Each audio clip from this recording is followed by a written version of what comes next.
have now, if you're Alaska? Sure. So I had 4 doors when I left Wyoming. Then I got stationed in Alaska, and then I got 4 more doors there. And then I moved to Detroit once I got out of the military, and I'm still in the reserves, but I'm out. I was able to sell those 2 properties in Wyoming, the fourplex and threeplex, and I was able to buy a 17-unit building and a 22-unit building, and that 22-unit building has a commercial space. So yeah, good return on investment. 1031 exchange is great.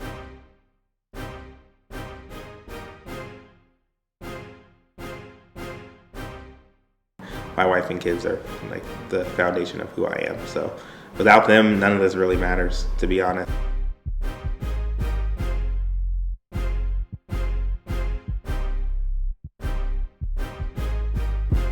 Has Kobe always been my favorite? Yeah.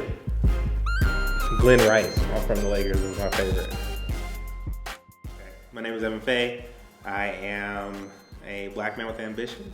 I kind of dabble in quite a bit, trying to be a Renaissance man. So I have done many things throughout my life. Started after college, going into the military, did my military service. Always did investing while I was in the military. Then I moved out and kind of did investing in real estate in a bigger way, bought some bigger buildings and kind of keeping it moving, investing in small businesses. I love investing in people with passions, and that's what I do. I ran into a lot. I was only 23 years old.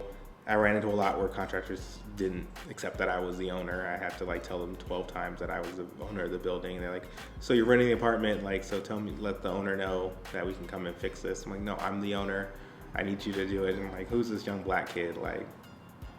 But it, and even one of the tenants, he was older. He was a master sergeant, and he was black. And he was not. He was like, "Who's this?" He thought I was 17. He was like, "You're my landlord, and you're this young guy. Who are you?" To say my rent is late or something. But by the end of it, he was there with me for 2 years before he got restationed, and he had his first child while we were there.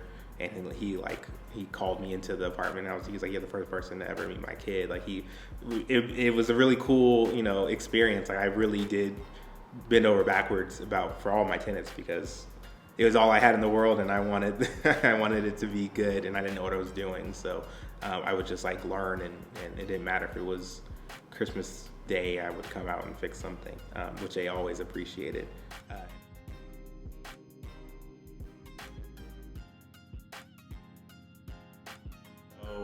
When I was younger, my grandfather, he bought a fourplex building for his mother, for a place for her to stay, because no place was taking her. She was an older black woman, and he thought it was the worst investment he could possibly make. It was in Los Angeles, and he bought a 4-unit apartment complex. We still own that, or he still owns it to this day. He's 94 years old, and when he bought it, he thought it was the worst investment ever. He's like, I can't believe I spent $80,000 or $60,000, however much it cost back then. And now that building's worth well over $1 million. So and he kept the rent. He kind of did it his way and kept the rent really stable. But it was able to kind of, in his 90s, he still has financial freedom off of this one 4-unit building. I was 5 years old. My grandfather, he lives in Los Angeles. This is a different grandfather, not the one who owns the fourplex. Lives in LA, and he was telling me about an opportunity he had where he was approached by this company, it's a small company, to sell their products. And he was very concerned. So he had his daughter, which was my mom. She was 12. He was saving for her to go to college. And he had his wife, and he's like, I need to put food on the table for my family. I'm not gonna, risk investing in this startup company. There's Johnny's Burger Shack on this corner, and on Pico there's, Fred's Burger Joint. What is this random McDonald's? So he just saw it as a big risk. And I was 5 years old, granddad, how could you not invest in McDonald's? You could have made so much money. And he's like, you have to think about your family. So I always wanted to be in a position where I could invest in startups and kind of bold new ideas and companies. It's still, my family still be set. So, are you currently investing in a small business? yeah, so currently I just recently invested in Creamalicious. It's the first Black-owned ice cream company in mass production. So we have really good market share. We're in Walmart. We just hit Target this month. Meijer, Jungle Gyms, Rouse's, a bunch of different places. We just got this Hall Fiesta from Kroger. So we're doing really good numbers, and it's been a really awesome ride. So.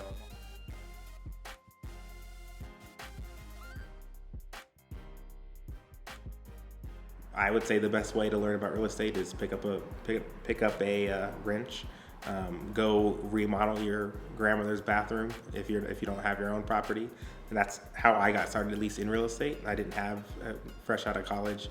I was a brand new second lieutenant. Lieutenants don't make a ton of money, but got a little discretionary income. I was able to buy a 4-unit building with a VA loan, which is zero down, which is great because I didn't have any money, and I had to fix it up. I wanted to remodel it because it was in pretty rough shape, and I had to learn how to do it on my own. So I was on YouTube, holding my phone, getting electrocuted, trying to figure it out on my days off.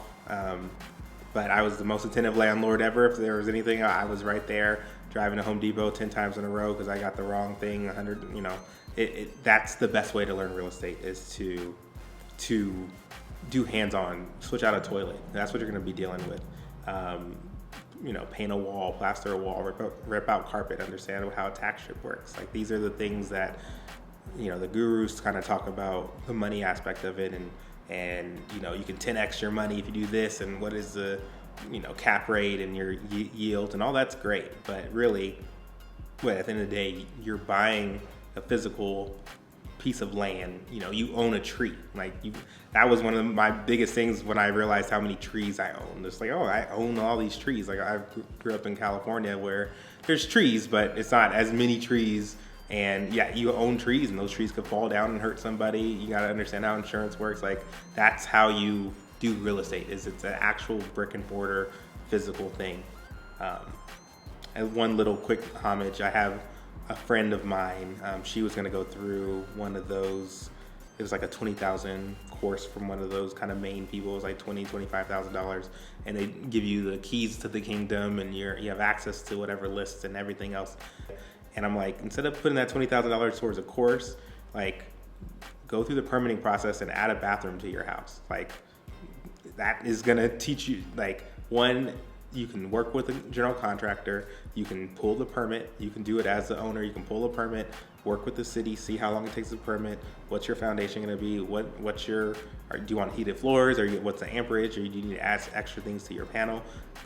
So this $20,000-$30,000 that you put, one, you're learning a ton about real estate, you're learning a ton about what you're actually gonna be doing when you own real estate, but you also are increasing the value of the property that you already own, and you're starting your contractors list, because you can't do it alone. So you're starting a list where you're going to work with a plumber, and you're going to speak with that plumber and say, hey, I'm doing this because I want to get into real estate. Having a good plumber and a good electrician is worth 20 gurus, because what is going to happen is that toilet's going to block up in the middle of the winter if you're in a cold place, or your air conditioner or something's going to go down, and those gurus are going to just tell you can 10x your money if you do X, Y, and Z. You have to know that plumber's going to show up in the middle of the night and be like, I got you. This is what you need to do, or I know somebody who's not going to take advantage of you. Let me put you in contact, and that's who I prefer to, if I'm talking real estate. I'd rather surround myself with people doing the job versus talking about the job.